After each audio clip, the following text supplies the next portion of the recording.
Get Heavy Podcast, hosted by Craig Casamas and John Scheimer.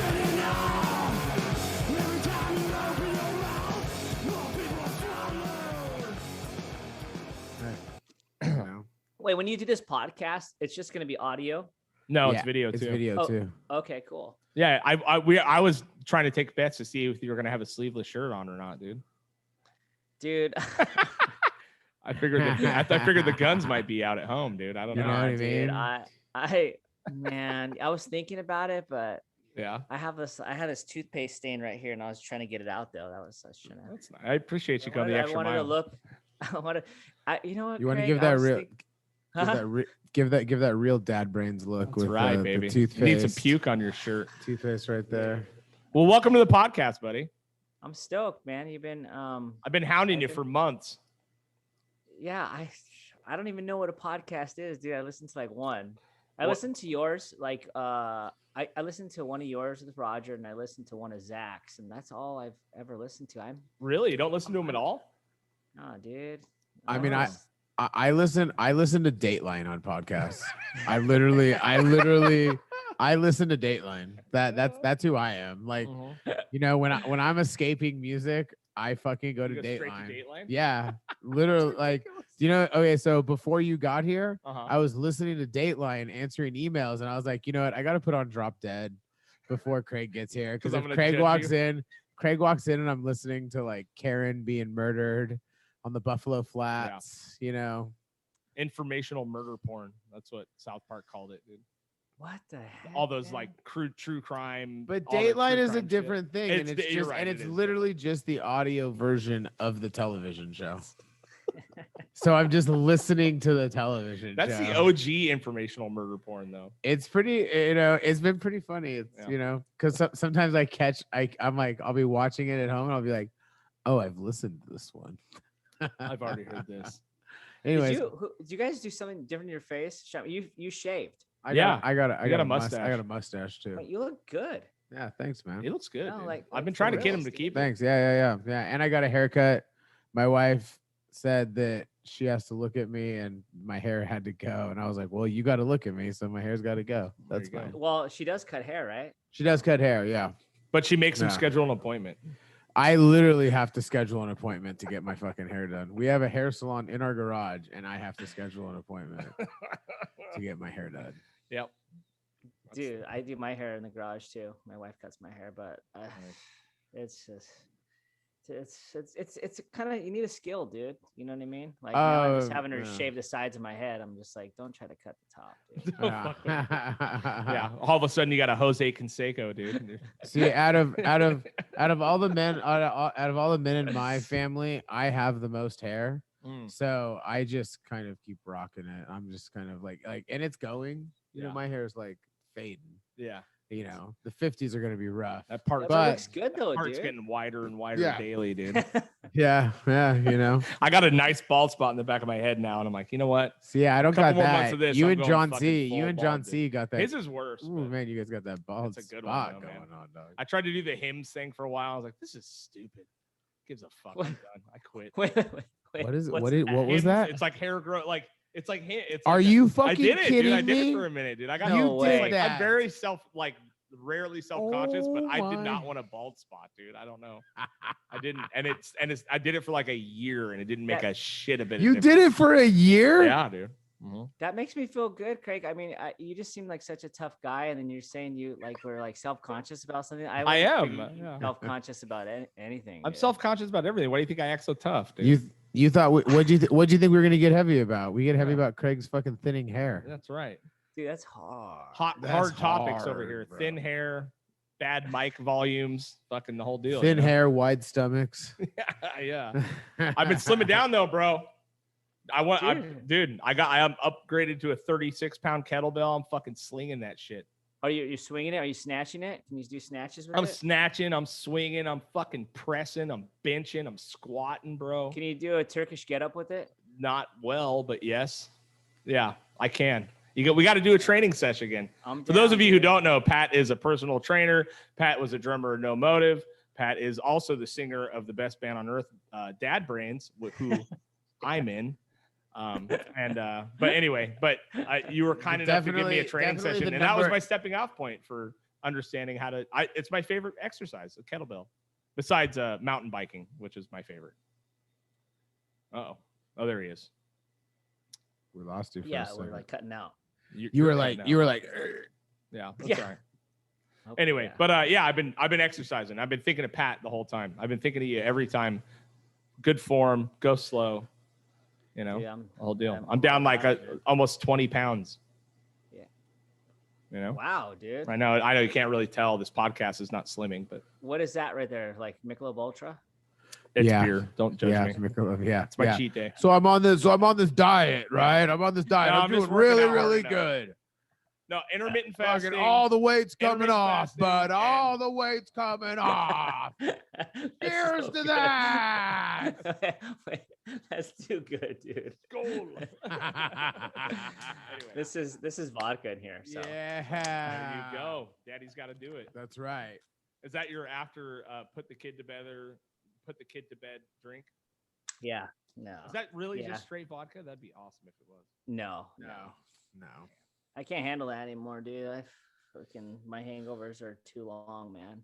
Dude, the hangovers are real when you get It's- old. It's Yeah. so stupid. Dude, we hung out for the UFC fight the other day, and I felt like absolute dog shit on Sunday. I didn't even think I drank that much. No, we drink a couple beers. Man. I'm telling you, it's why I keep it on the weed tip, because I don't have those hangovers, man. Yeah. You know? Dude, I look back, like even touring and stuff, and I'm like, how did I survive that?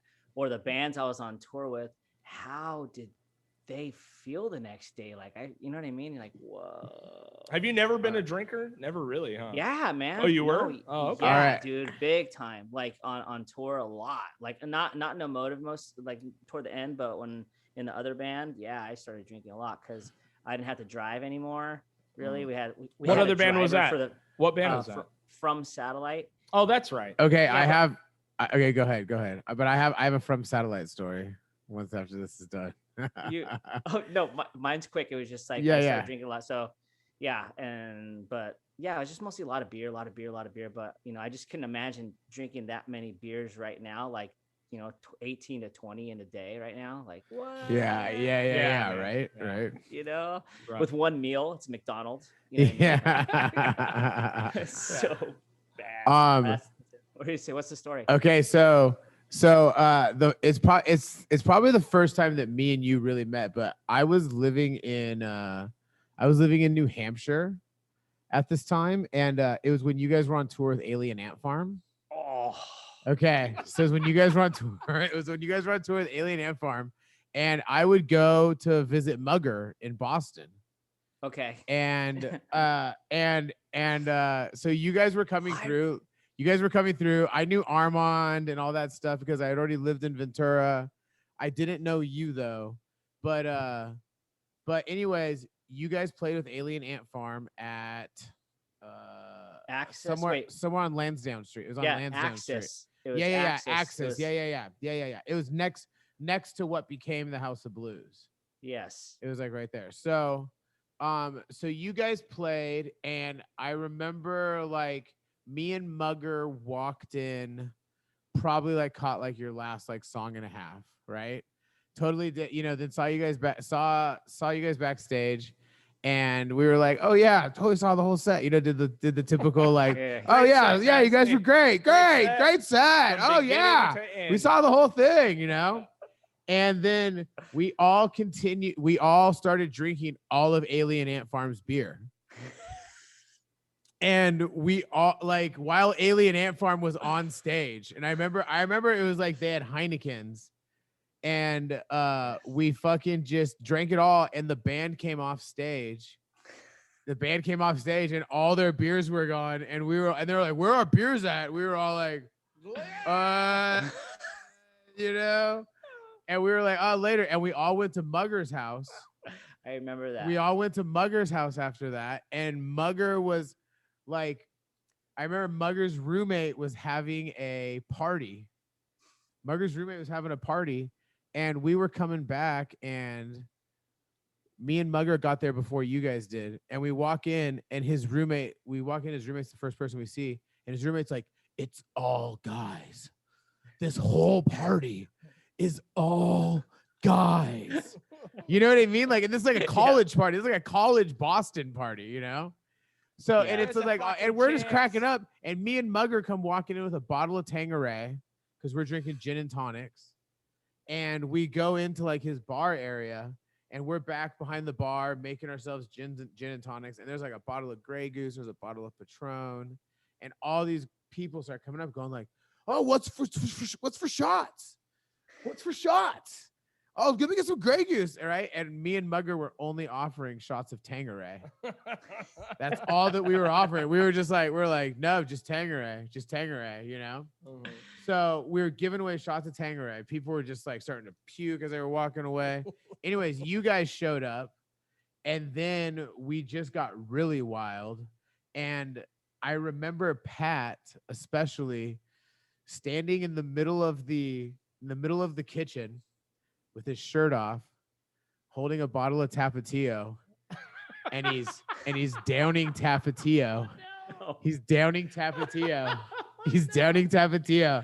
And he just puts it down, and he looks over and just goes, 5th Street, Oxnard.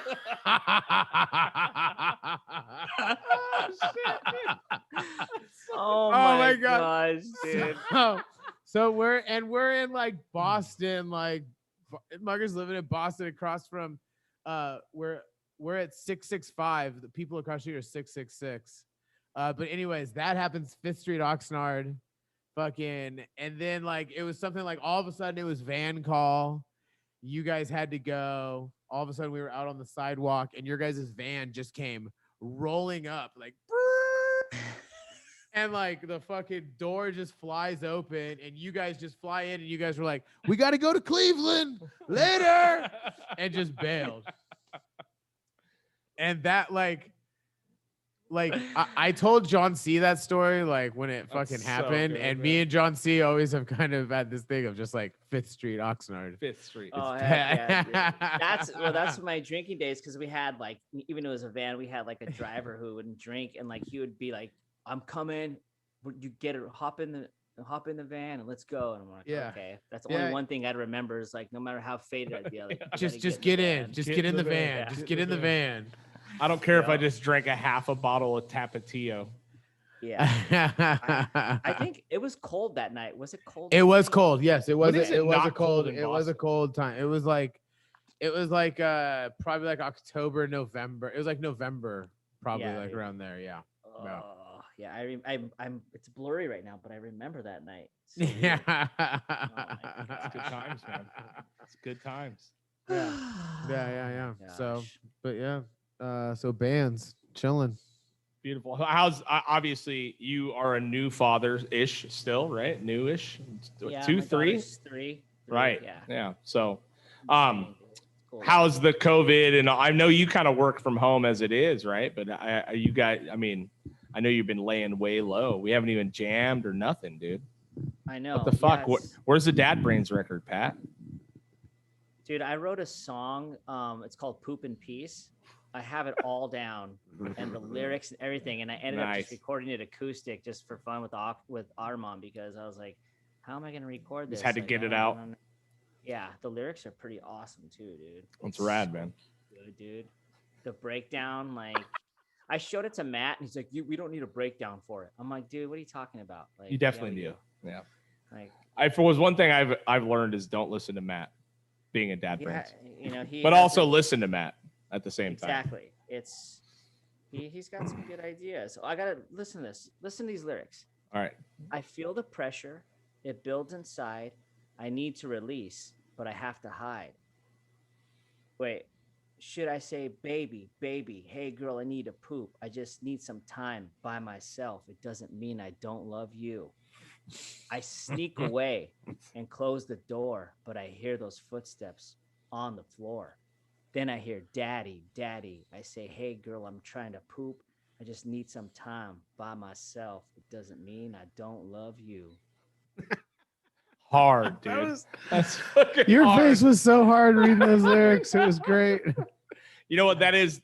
That taking a shit in peace is like, it's a luxury that I never would have thought I would lose until I became a father, dude. I mean, it's pure. It makes sense why all fathers spend 45 minutes in the bathroom. You know what I mean? Like, because when you do get the peace and quiet, you're like, oh my God, this is awesome, man. I never for me right now. I never had the poop in peace problem. I've always been able to poop in peace. Really? Yeah. Wow. My cats break into my fucking bathroom more than my kids do. Yeah. I have one cat. I have one cat that is literally like hears me on the toilet and is like, just like, all right, he can't move. He's got to pet me. Dude, my kids are like when they were little, right? You know, you'd go to and like an Alzheimer's patient, I like wouldn't lock the door. You know what I mean? Like, yeah, you know, you just don't. You're in like such a blur, right? You go sit down, you fucking get it, and all of a sudden you just see that like the door handle like just shaking, you know, and you're like, and then there's like a finger under the door, you know what I mean? You're like, that it's like Jurassic Park. The finger under the door. You know, they're like trying to feel their way, and then all of a sudden now they're like picking locks, you know, they're like fucking. It's like a Chuck Norris movie. They're breaking into buildings, you know, like, and then it's just that door is like, whap, and just kicks open, and they're like, "What's up, dude? What are you doing? You enjoying yourself? Fuck off!" You know, it's ridiculous. You just can't get a single fucking minute. It's terrible, man. I had some real peace for a while, and then now the baby is on it, dude. But I go upstairs. I have my own unit now. Your baby's another level. He's nuts, dude. That's what you get for having a third one. I know. Yeah, don't do that. You get. Have a second. Don't do a third. I don't know if I'm gonna have any more. Who knows, though, dude? I don't know. It's a trip, dude. I mean, if you're a psycho, then you plan them. I mean, who does that? I mean, who plans kids, man? How many kids you have? Two kids. None of them planned. Well, second one was kind of planned. Second one, I mean, like, you don't plan it. You just go, well, if it happens. That's really like that's the amount of planning that happens, I think. Yeah, dude, time's flying, because I remember when you told us in practice, Craig, and I was like, I just look back, I'm like, how it's just going by so fast now. I hate that cliche stuff, but it's flying. It really does go by quick. But we were shocked, dude. We were shocked. I've never been more shocked. I was shocked when Rosie had cancer. I might have been more shocked when she was pregnant for a third time, dude. I was like, fuck. Are you fucking serious? We thought she had a thyroid problem. You know, and then like she's like, I'm just so tired. You can call it that. Well, I mean, it was, I guess, a massive. But yeah, she's like, I'm so tired. I'm like, dude, you're like 43. Go get your thyroid checked out. And then she ended up being pregnant. Wouldn't that be kind of weird if you guys just called him your thyroid problem? He kind of is our thyroid. You're like, yo, what is? Excuse me, I got this thyroid problem. It's a child, Rosie. Yeah, it's a child. It's not a thyroid problem. It probably explains why he acts like he does. So Pat, I've never. Obviously, we've been jamming together for a long time. I never, besides you having a kid, like, you know, you've been pretty dormant as far as music goes for a long time. Like, what really, like, was it out of like stress and chaos that you wanted to start Dad Brains? Like, what was it? You just needed an outlet? You were going crazy? I never really got why it started. Yeah, because I was just had high anxiety, dude, and all these lyrics started coming in my head about having a kid, and I was scared. So I was like, it was one of those things where I was like, oh, I'm not a singer. I don't know how to sing, but I'm scared to be a singer. I'm scared to be a front man. I'm scared to have a kid. And I was like, F it. Let me just face my fears right now and write songs about having a kid and be a singer in a band and just do it for fun. Yeah. So it was like, it was a trip for me having a kid, dude. That was like my worst fear all my life. Really? All my life. One of them, because I didn't want, you know how like when you grow up with like, I don't want to talk crap about my real dad, but like you grow up and you don't really like your dad, you know? Yeah. But I mean, I love him. Okay. But you know, the inner thing, whatever. So see, I still have daddy issues. The inner war. So what was I just lost my train of thought. Your worst fear. Was being a dad for a long time. My worst fear of being a dad was I didn't want to be like my dad. So I end up having a kid, and I'm scared to have a kid. But even now that I have a kid right now, there's little parts of me that are like my dad, no matter what, and it's a trip. So I just kind of got to accept it and not go that way. You know what I mean? Right. But I still feel it, like, you know, the way he is, and the stuff I didn't really like about him. I'm kind of like that way. So it's kind of crazy, dude. It's weird. It's like that nature versus nurture fucking conversation. Like you try hard. Like my old man was absent most of my life, and I still have tendencies that are exactly like him, dude. Like I don't know what the fucking, you know, the way he thinks is built into my DNA apparently, you know, and I fight daily to not do that. And I feel like I'm failing all the time. You know what I mean? Like, I mean, I get victories, and I feel like I'm pretty good dad, you know, but you're like, God damn, man. Like it's crazy, you know, the urge to like unscrew light bulbs when the lights are on in the house and throw them in the yard so no one can leave the lights on is like overwhelming for me. It's like something my old man used to do. Turned on lights drive you nuts. It's money. It's so much money. Dude. Yeah, but it's not even that much money. It is. It is money. It's really not though. It's like fucking. It's not that much money. We fucking blow. We blow way more money than fucking anything you would save. I know it doesn't make any sense. You know, it just happens, dude. Listen. I walk around and turn off the lights in my house. But I just turn them off. I don't tell anyone. And I don't throw them in the yard, but I fucking want to. You know, I just turn them off and go boop, boop, boop, boop. Isn't it weird though that at a point in life, all of a sudden the lights just drive you nuts when they are on in the fucking whole house?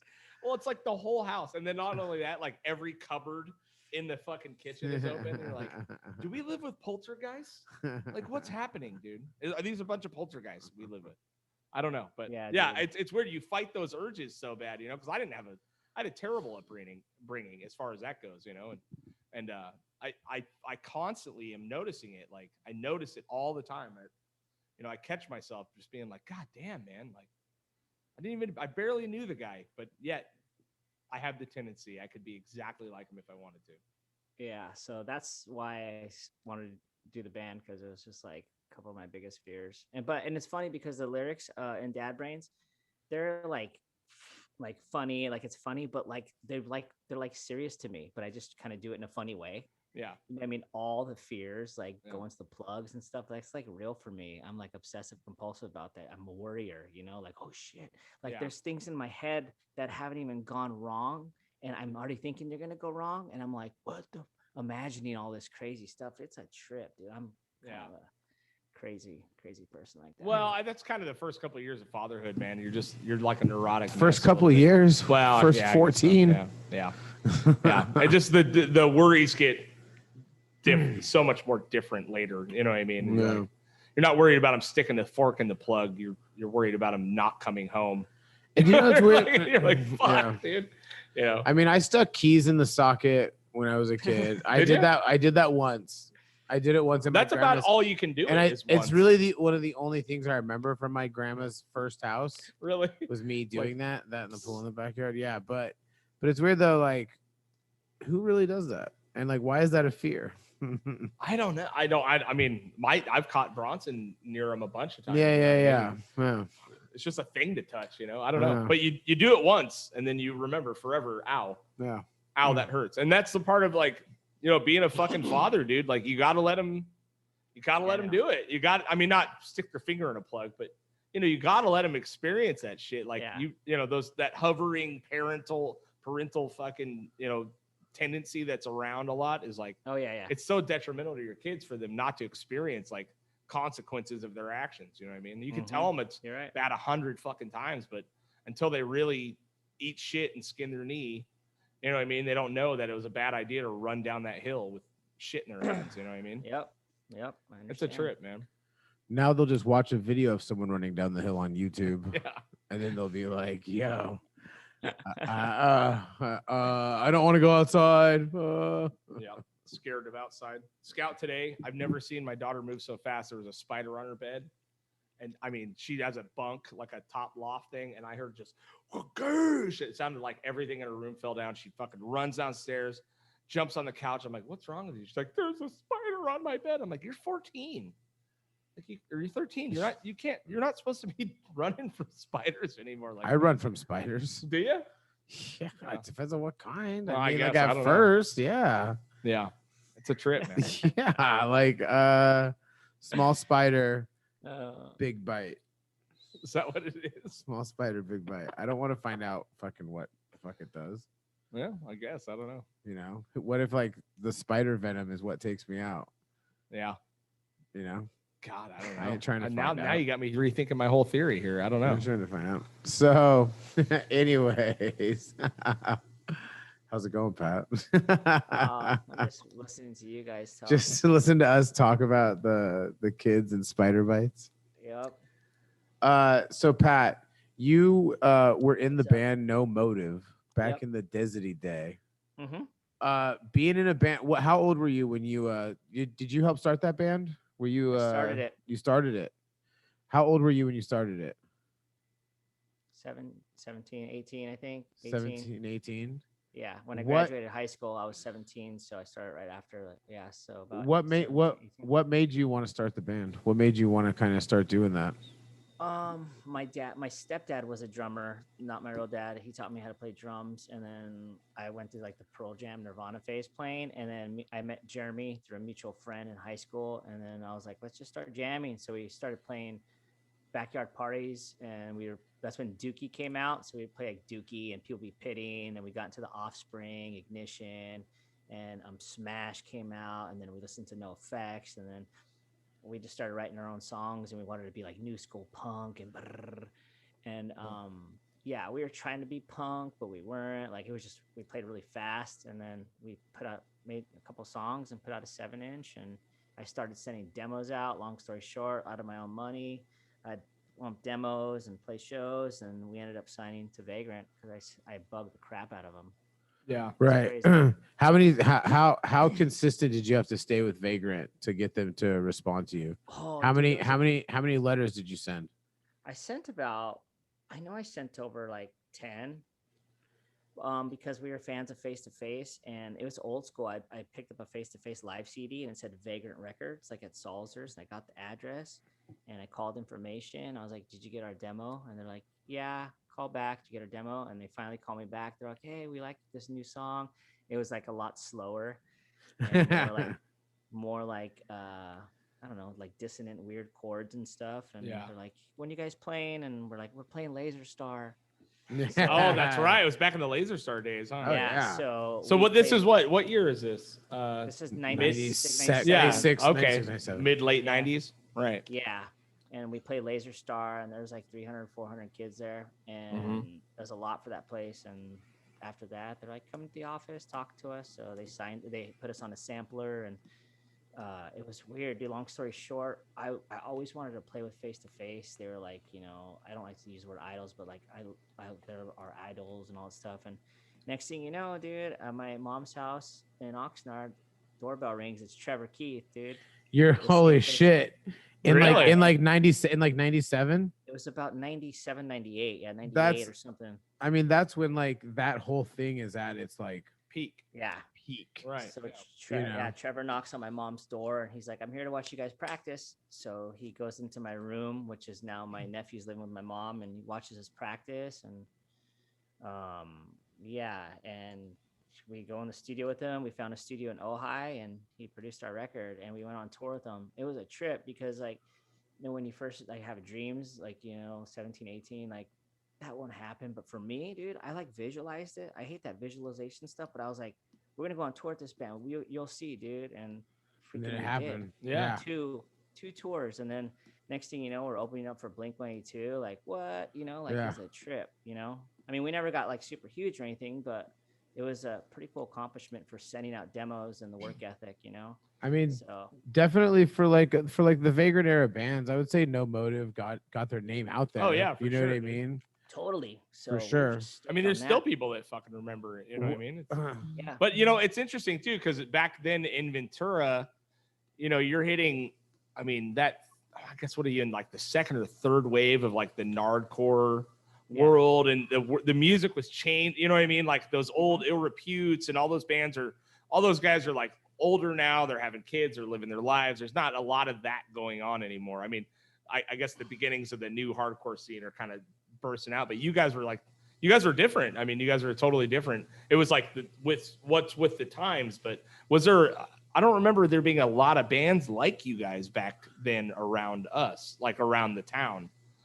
No, it was like we hung around. Like I was friends with. That's when I first met Johnny and little Matt. Little Matt was younger, but he was playing some crust bands. Like, right. Force Punk, Peter Pan's Army and shit like that, right? Yeah, dude. I was like, it's like one of those things where you say, yeah, they're cool guys, Yeah. You know what, Matt? If you listen to this, you probably said the same thing about our band, dude. Yeah. But yeah, Johnny, like Missing 23rd, and we were kind of like the poppier, stuff for that. Yeah. I liked hanging out with Johnny and at his house, and when he lived with Martin and in El Rio, and it was just like a little crew. It was cool. It was fun. Yeah. What was the first big show that you guys opened up for, like as a band of No Motive? Like, what was the first band that you guys opened up for locally or something like that you were like, holy shit, it's happening. Oh my gosh. When we first, when we first got signed to Vagrant, before that, I learned how to play fast listening to Forgotten Country from Good Riddance. So I learned how to play fast. Like, that's how I learned how to play fast. And I remember, I think I met Chuck from Good Riddance, and I sent him a tape because they were auditioning drummers, and I was like, maybe I could be, and I played like a song from, but they ended up picking Sean Sellers, which obviously he's awesome, and I wasn't that good like him, but they ended up calling us to go on tour with them. Good Riddance is like, hey, you want to do a tour with us? So the first big show was with Good Riddance, and I remember Chuck's like, dude, wait till we play Canada. And I was like, whatever. Like, he's like, just wait. So we go to Canada, we play Edmonton, and there's like 5,000 people there. I'm like, wow. Yeah. Edmonton, Calgary, that whole fucking area, just for that kind of punk is like, up, huh? Yeah. And it's Regina, the oil. Yeah. And it's oil country. So everyone has a fuck ton of money. Oh, really? Okay. Like the people that go to the shows, they're all people that work in the oil fields, and they make like fucking $75 an hour. Right. Yeah. So they got money, and then they come and just merch. Rage, and they rage Midwest Canada style. Oh yeah. Fuck yeah. And it was crazy. And it made us look kind of good to Vagrant, because that's when we first got signed. I was like, we got this tour ourselves, and they were like, oh my gosh, what do? We need to send you out with something. So they made this like Vagrant sampler with 2 of our songs on it, and it had like, I think Saves a Day, or like along like but some other bands. And anyways, they gave them to us. They gave us like 500 or 1,000. They're like, you can have these, you can sell them for what you want. And so that was cool. And we made our own merch, and we were just selling them for like $2 or $3 just to get to the next show, just getting rid of everything. And I was like, this is insane. Like, doing like $500 or $600 in merch just for like opening band. We're like, yeah, right, amazing, man. We're getting hotel rooms tonight, guys. Yes. And that tour was cool because Chuck's like, we're gonna stay at this hotel in Regina. It has an indoor water slide. I'm like, no way. We stayed at this like, Super 8 with the indoor water slide, and we were all on the water slide, and it was fun. Like that was when it was really fun, Did Chuck get naked numerous times on that tour? Yeah, dude. Yeah. He used to stick his pee in Jeremy's hand when he wasn't looking. Yep. Some weird stuff, but it was cool because that led me to play in a band with Chuck, and I ended up staying at his house in Capitola for a few days, and they asked me to join Creep Division, like to play drums. Oh, I thought you were gonna say he let you hold his penis. I probably did that he probably did. He probably did it without even knowing. Yeah. I probably did it in my sleep a lot, dude. So Creep Division, you get asked to join Creep Division. I mean, that's obviously Chuck, Craig, and who else? And Russ. Russ is in that band, right? Yeah. So how does Oxnard get included with Santa Cruz and New York City? Like, how did do you know if you were the first phone call? Were you I don't know. Maybe they asked Johnny before. I don't know, to play drums, but I ended up playing drums from and staying at his house and going on tour with him. It was a trip, dude. Right. Who'd you guys tour with on that tour? Who'd Creep Division tour with? Dude, we played some awesome shows. Like we in California, gosh, I don't know. We practiced. Craig flew out from New York and we practiced in Santa Cruz, and I don't know, we ended up flying to New York and we ended up doing a tour with Ensign, and oh my gosh, dude, we played Roseland opening up for Rancid and Hepcat. Holy shit, dude, and like 5,000, 6,000 people, dude. Yeah, and that's like And Out Come the Wolves time. Yeah, I think so. Yeah, like right yeah, then, I guess. And Outcome, yeah, it's gotta be like An Out Come the Wolves time. Huge. So it's like just nice. Dude, it was so funny. That was the best show. That was so funny because like Chuck was on. He had like no backup guitar. And he like broke a string on the first song, and like I was like, dude, it was so hardcore New York. It didn't matter. Like Craig was on the mic, and like Chuck was like changing his string on stage, and then Craig's like, this is like a famous line. It's like all quiet. There's like couple thousand people there. He's like, yo, anyone out there play stickball? What's up? Yeah. I was like behind the drums like this. Just that's like such a New York fucking thing of like, yo, so what's going on in the city out there, guys? Yeah, I remember we played with a band. We played this huge show huge, like at a VFW hall, but it was for we played with Kid Dynamite and Cave-In. And that was a sick show, dude. Any Kid Dynamite show on the East Coast would have been pretty sick to go. Cave-In's that's a deep cut Cave-In right there, dude. It was in Boston. Yeah. Oh, so yeah, Cave-In's home turf. Yeah. Yeah, it was a trip, dude. So yeah, that was fun. Nice.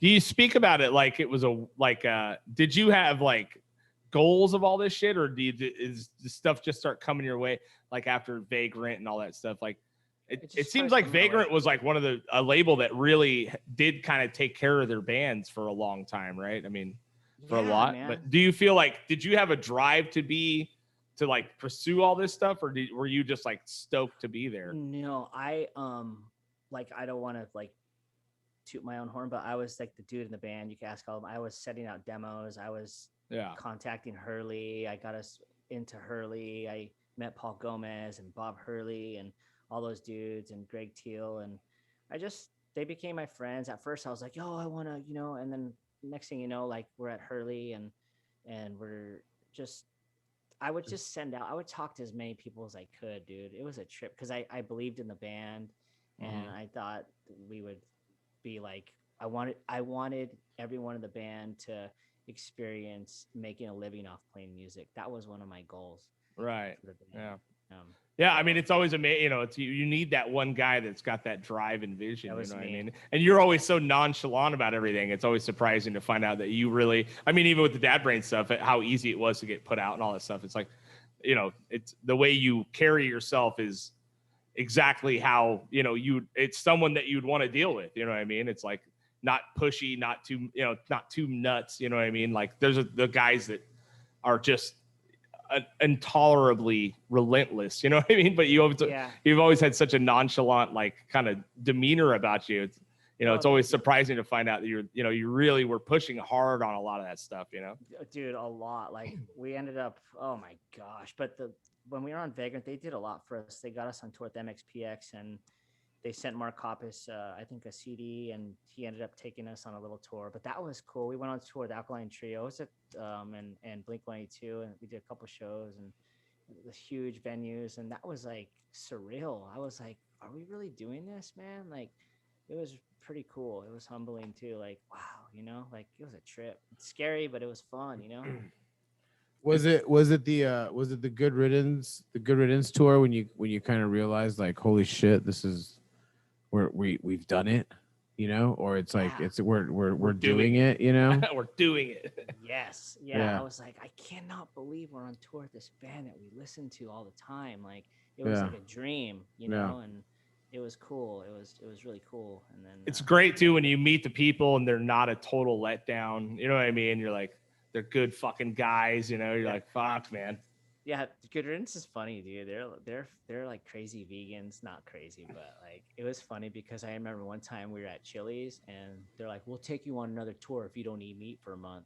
You know, That's that doesn't sound like Russ at all. What are you talking about? So, anyways, like I remember we were at Chili's and I think I ordered shrimp or something, and he looked at me and he's like, "I thought you were part of the team, man."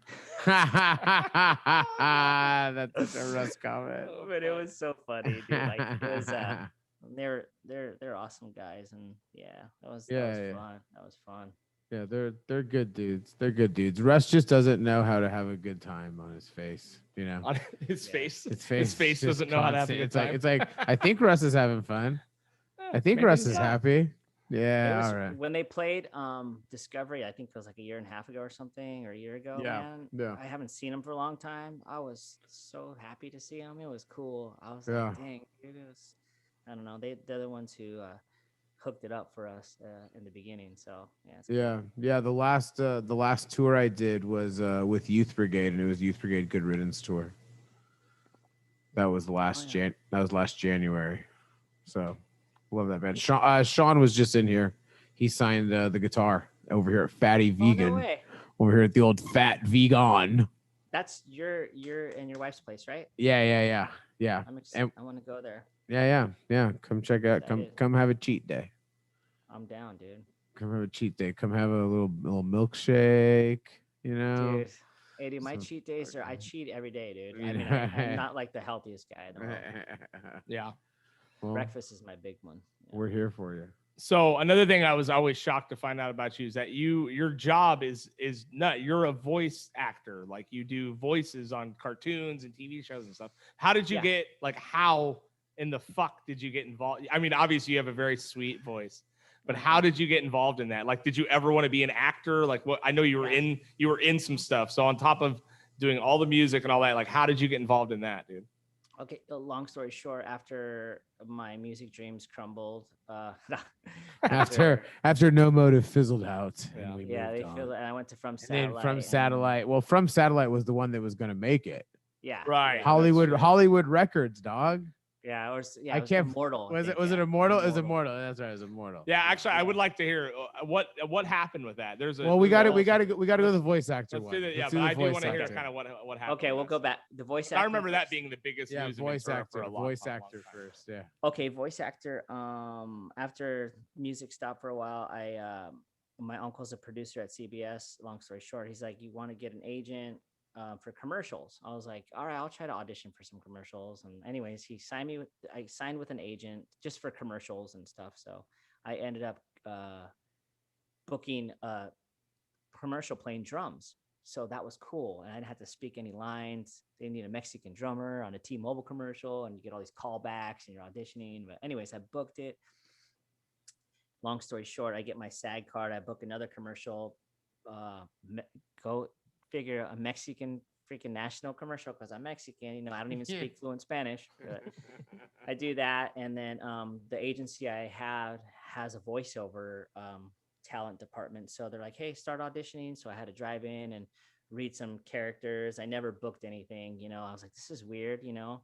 And I'm auditioning with all these famous voice actors and stuff. And anyways, I get dropped by that agent. I was like, I'm gonna start doing voiceover. I make my own demo and I send out, and I start booking voiceover jobs for like McDonald's and stuff, and a couple radio ones for McDonald's, and that was cool. And then I booked a little animated video game, a small one, and then I ended up booking the Care Bears series, dude, and that was a big one for me, dude. So yeah.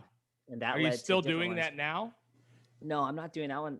Hopefully if it gets picked up, hopefully I'll be a Good Luck Bear again. But you're a Good Luck Bear. I was going to ask which Care Bear. Yeah. You're Good Luck Bear. You are actually a Good Luck Bear, dude. He's it's the new GLB.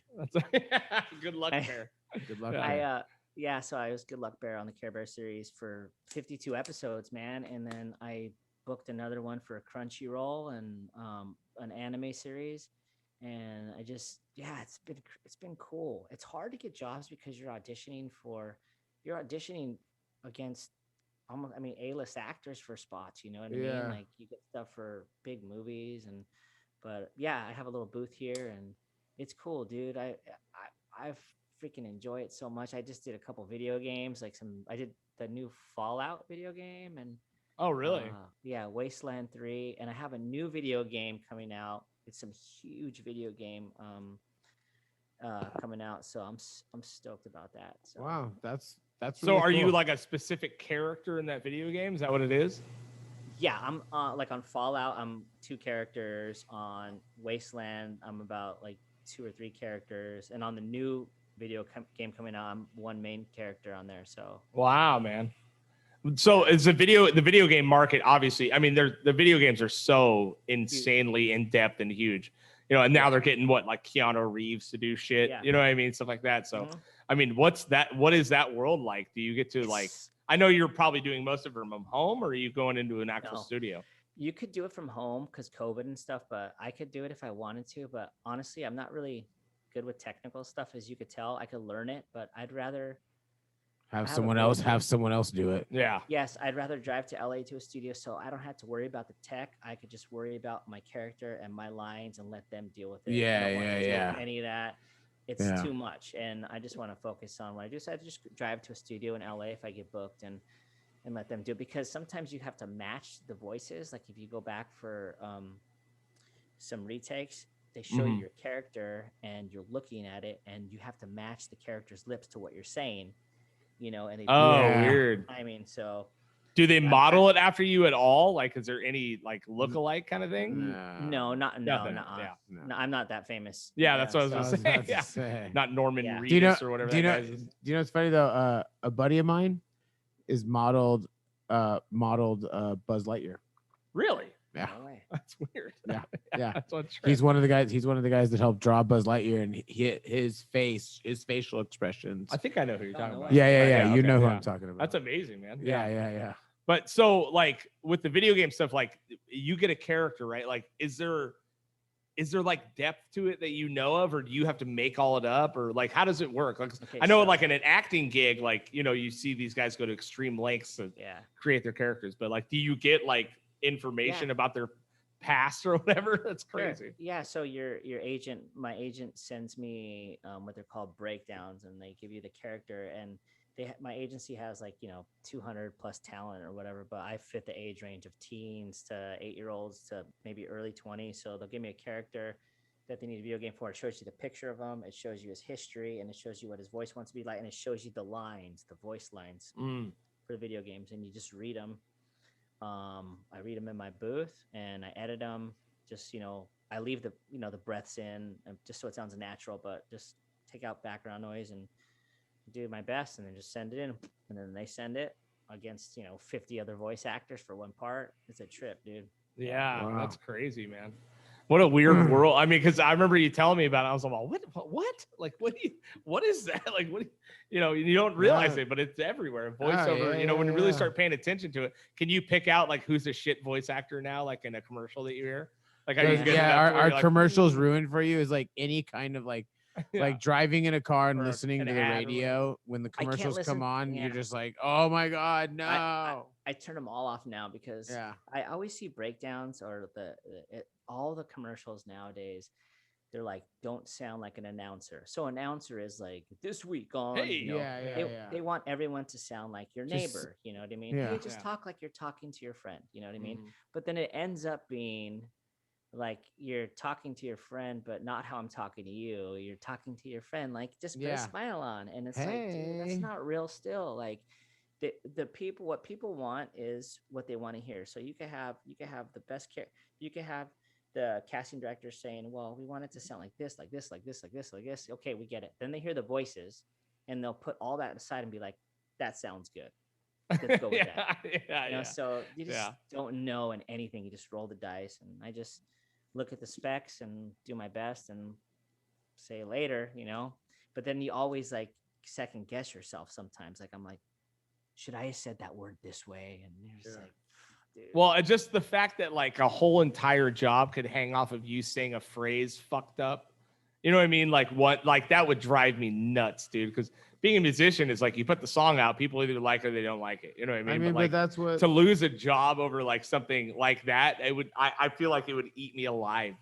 Like at certain points, you know. Being in this industry, being voiceover, it's get said no to a lot. I mean, no one says no; they just don't call you. But I'm constantly auditioning and just like going. It's one of those things that I feel if you're in it, you know what it is. You don't take it. You're just like, oh, just keep on trying.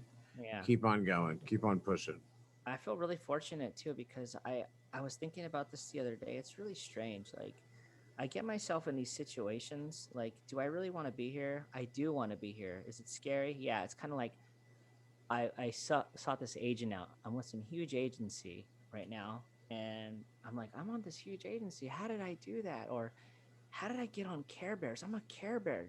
I'm taking it pretty far, you know? And for me, and it's kind of cool, but it's kind of scary. Like, what am I doing here? How do I have a kid? Like, it's a trip, dude. Like, you know, it's pretty cool though, but it's kind of like, whoa. Well, to think about like when you're a kid and you learn about Care Bears and like how big Care Bears were at that time, just like because back then things were so you know, it's not like today like where the 5 internet, channels where the internet is everything is you know, there could be stuff that is hundreds of millions of people famous and you'll never have heard of it.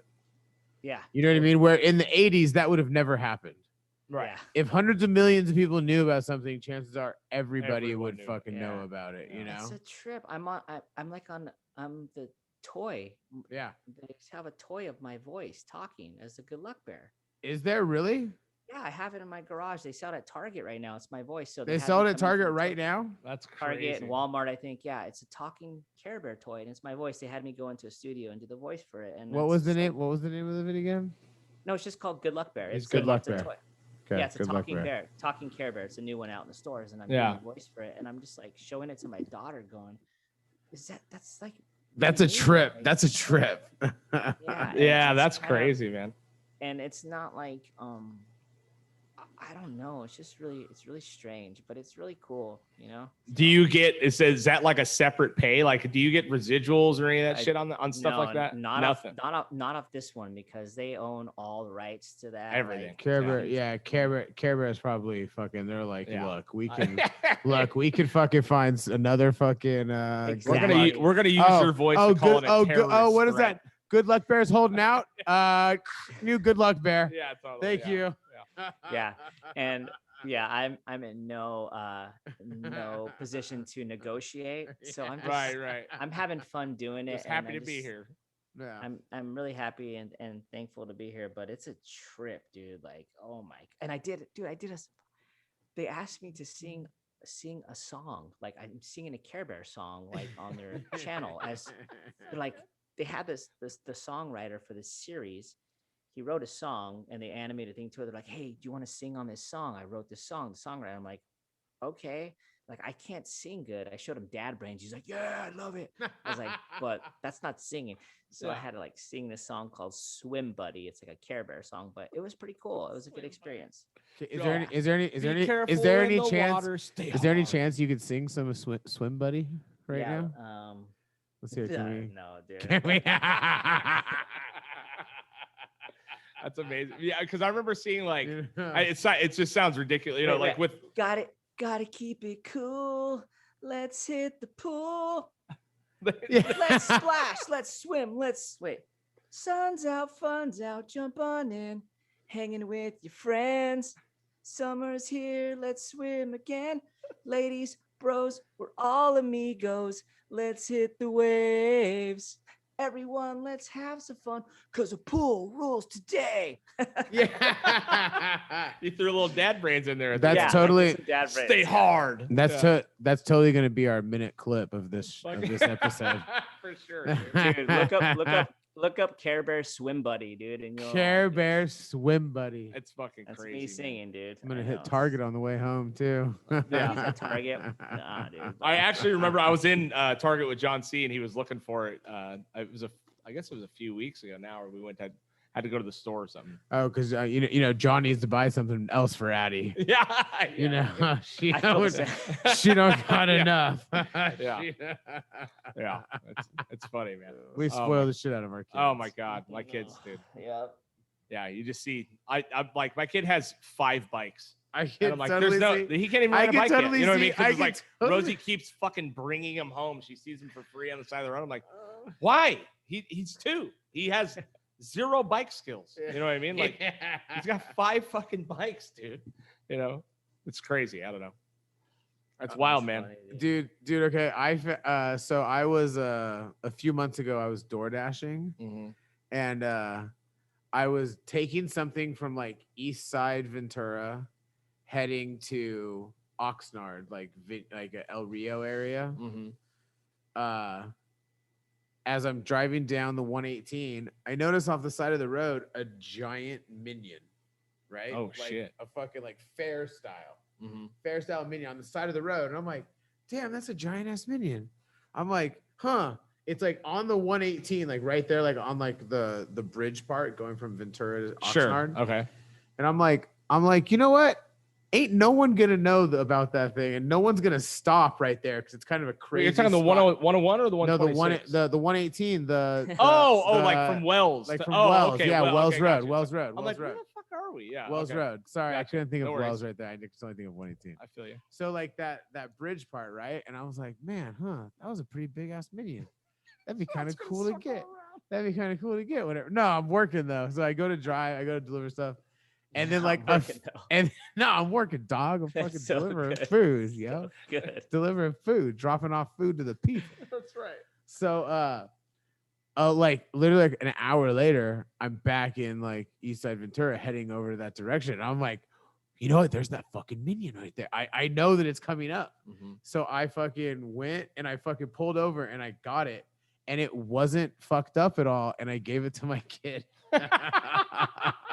But it's like a giant, it's like a fucking minion. Like Big ass minion. Yeah. That's amazing. Man. How long ago is this? This was like 3 months ago.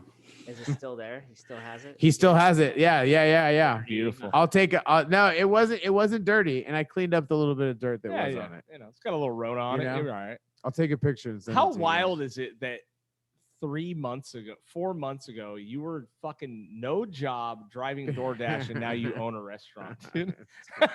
That's like the biggest comeback in Corona history right now, I think, dude. That sounds like, I mean, can I ask you, Shine? Yeah, How does yeah. that feel? You own a restaurant. That's like big time. Yeah, I mean, yeah. Big time meaning like how I was saying, oh, I'm Galluck Bear. Like it's kind of the same thing. Like you have a restaurant though. That's really cool. Yeah, Awesome. it's been really cool. It's I don't know. It's kind of, my life is like things like this come up, and then I'm definitely a person where I'm just like, should we do this? Let's do it and let's figure it out. You know, so we've done that with this, and it's been pumping.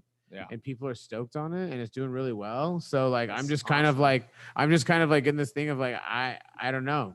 It's awesome. I'm waiting for like a weird bubble to burst, but I also know that it's not gonna burst. It's kind of, It only bursts if you burst it, man. It only bursts if I You know what I burst mean? it. Yeah, Yeah. that's it. But everything's just- going good. It feels good.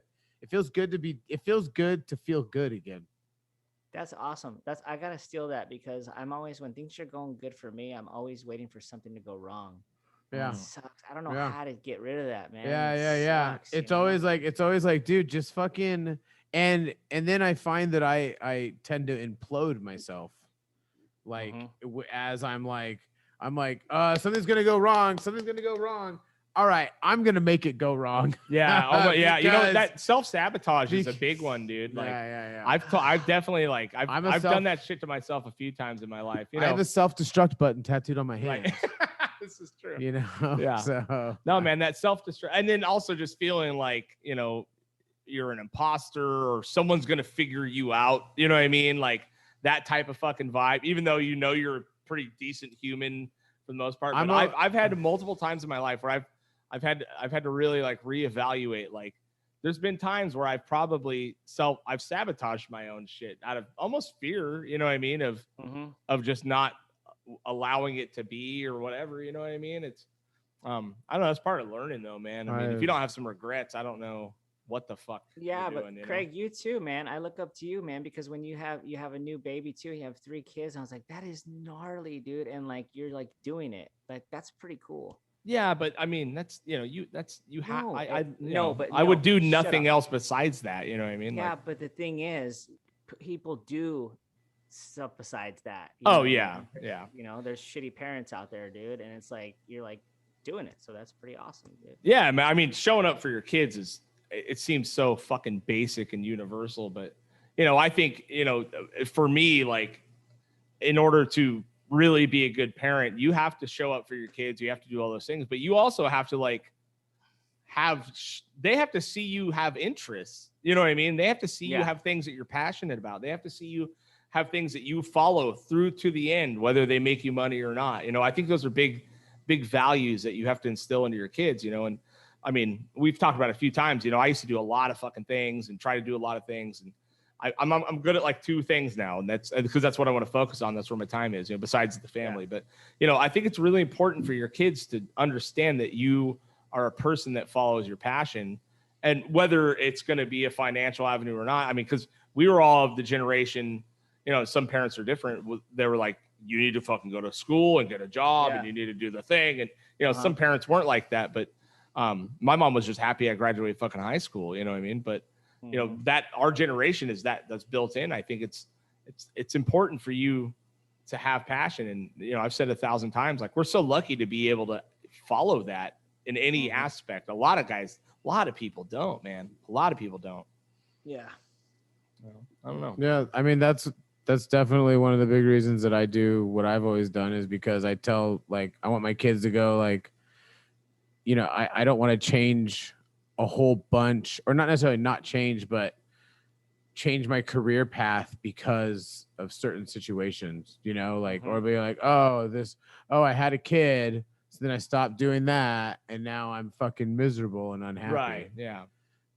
And even if you do have to stop doing that, like I had to stop doing the thing I loved, but it was there's not one part of me that's going to definitely, like, not one part of me is going to take it out on my kids as regret for something I missed out on. You know what I mean? Like, and that's the thing that parents do, that it fucking bums you out. What dude, did you have to stop doing, Craig? Well, I had to make a choice when the Wrath was going to either tour 9 months out of the year or fucking not, because I had 2 kids, and I walked away from it, and I had to, because I'm not going to not raise my kids, which, totally. which, in a bitter world, I could be mad and angry and all these things about it, but I don't, I'm not at all. I'm, where would it have gone? Another fucking 5-10 years. I mean, you know what I mean? Like, it doesn't matter anyway, I mean, I definitely wouldn't have been allowed to tour with the Wrath for 9 months out of the year. Yeah.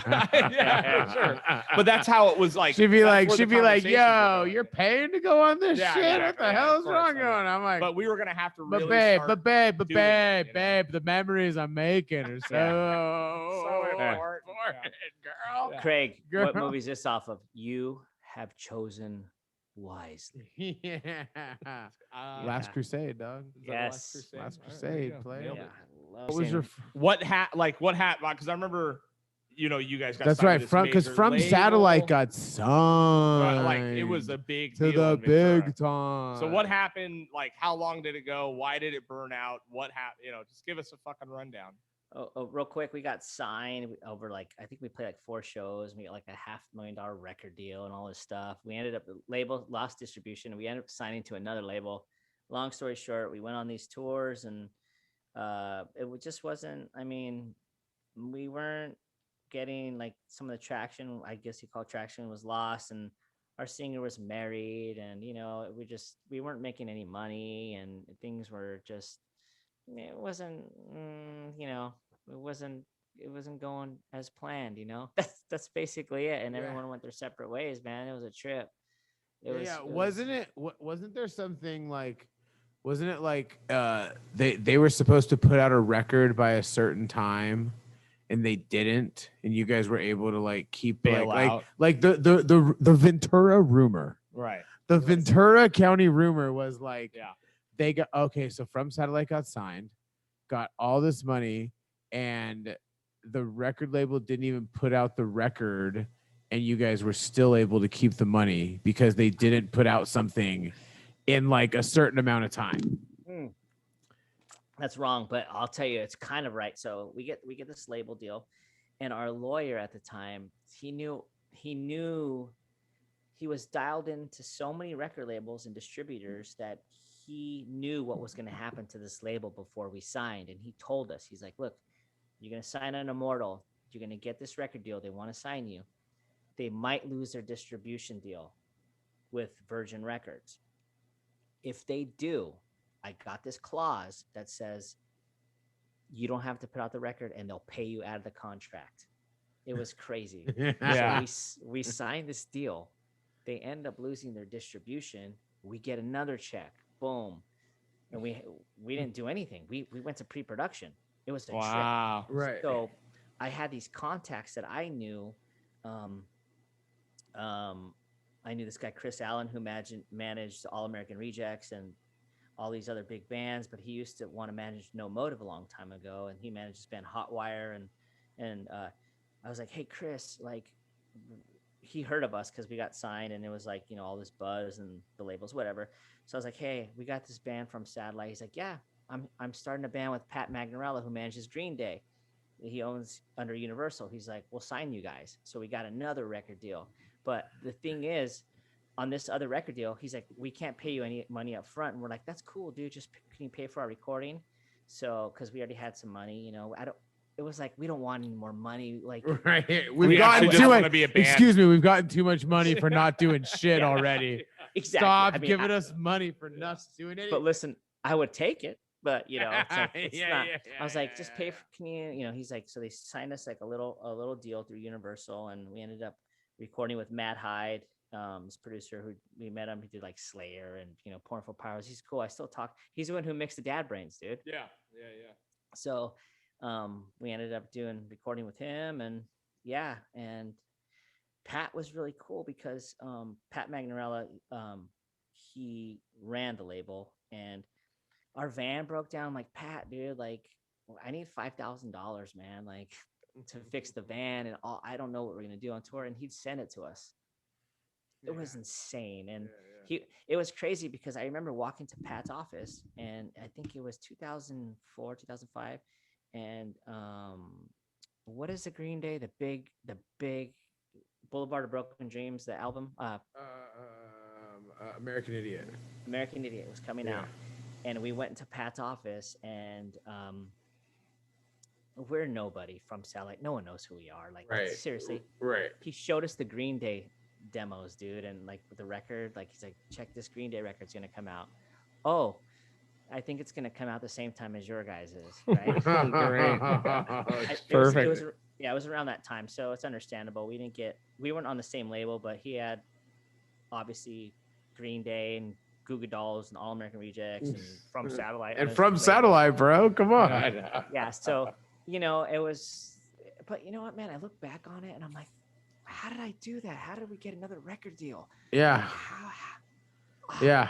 I'm just like floored. Like, even though we didn't do nothing, like no one knows who we are, a couple people, and we sold, maybe 1,000 records. I don't know. But like, how was I in Pat Magnarella's office with these record deals on tour? Like, Right. it boggles my mind. That's why I'm like, I feel like I'm so fortunate. Like, wow, that is pretty cool. Like, and I almost like, honestly, right now, like, I don't want to be like a rock star. I don't want to be on tour. I kind of enjoy my life how it is right now. Yeah. And there's always things I want different, but that's life. But I couldn't imagine being on the road that long right now, dude. Like, I'm just For me, it sounds like a nightmare, dude. Yeah. I couldn't do it. I don't think. I can't fucking wait. I know. John's ready. So you are the living human version of the Good Luck Bear, dude. I mean, really, that's all the crazy little things that have happened. For a band to become signed to a major label, get money, not have to do a fucking thing, and then not eat shit in the end over it is like so fucking rare, dude. It's insane, My next failure, I'm doing it. I want to talk about just for like 2 minutes. I just wrote. I can't really talk. It's not done yet. I wrote this animated TV show, a new cartoon. that I wrote with a coworker, and we're pitching it like to some studios in June. Nice. So it probably won't go anywhere. I'm just gonna throw it out there, but if I have a little luck, it's gonna be sick, dude. Dude, that's Nice. cool, man. So Sweet. you just never know. But and then I wrote a theme song to it, so I want to just play music and do stuff like that here and there, and maybe I could add some in there. But who knows? It's beautiful, right. man.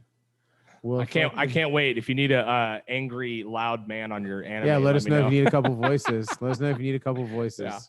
Dude, and my whole dream, like if I could write this script and like get different and have control of it, which I probably won't, like I would just record in studios and have like metal bands and Mexicans. I just I'm all over the place in here music wise. So like, yeah, I would just love to do that. Kind of stuff. Yeah.